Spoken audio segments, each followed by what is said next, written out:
जय श्री राम। नमस्ते श्रोताओं, इस कहानी में मैं आपको रामायण की कथा का माता सीता से संबंधित एक प्रसंग सुनाने जा रही हूँ। श्रोताओं, कथा सुनने से पहले आप सभी लोग मेरे धन्वी वॉइस चैनल को सब्सक्राइब करें, लाइक करें, शेयर करें और कमेंट करना न भूलें ताकि हमारा अगला नया वीडियो आप तक पहुँच सके। श्रोताओं, रामायण में माता सीता का चरित्र चित्रण धैर्यवान, संस्कारवान और पतिव्रता स्त्री के रूप में किया गया है, लेकिन वास्तव में माता सीता जगत जननी का स्वरूप थी। वे इतनी शक्तिशाली थी कि रावण को नेत्रों से देखकर ही भस्म कर सकती थी। जानिए उनके जीवन का वो किस्सा जो तमाम लोग नहीं जानते। रामायण में बताया गया है कि माता सीता का रावण ने हरण कर लिया था, जिसके बाद प्रभु श्री राम ने रावण का वध करके माता सीता को वहां से मुक्त कराया था। लेकिन क्या आप जानते हैं कि वास्तव में माता सीता स्वयं शक्ति स्वरूपा थी।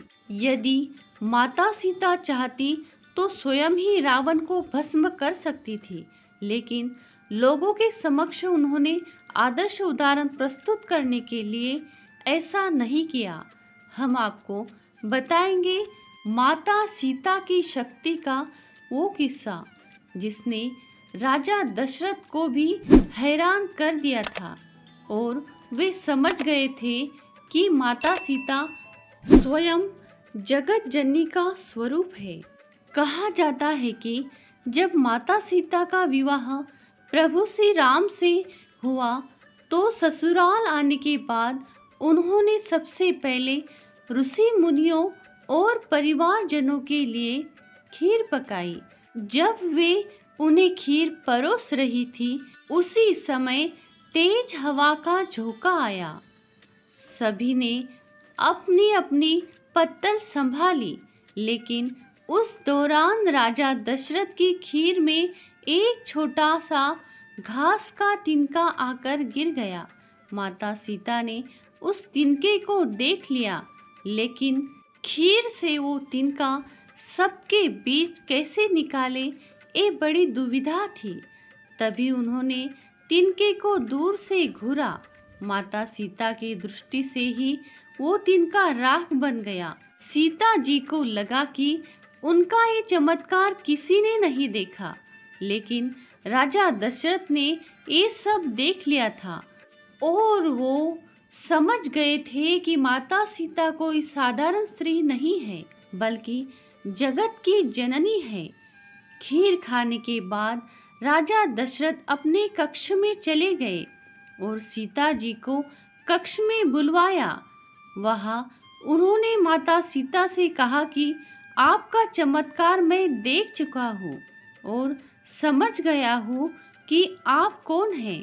इसलिए आज आप मुझे वचन दीजिए कि जिस दृष्टि से आपने उस तिनके को देखा, उससे कभी किसी और को नहीं देखेगी।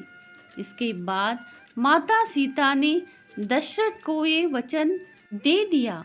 रावण के समक्ष आते ही वो तिनके को देखने लगती थी।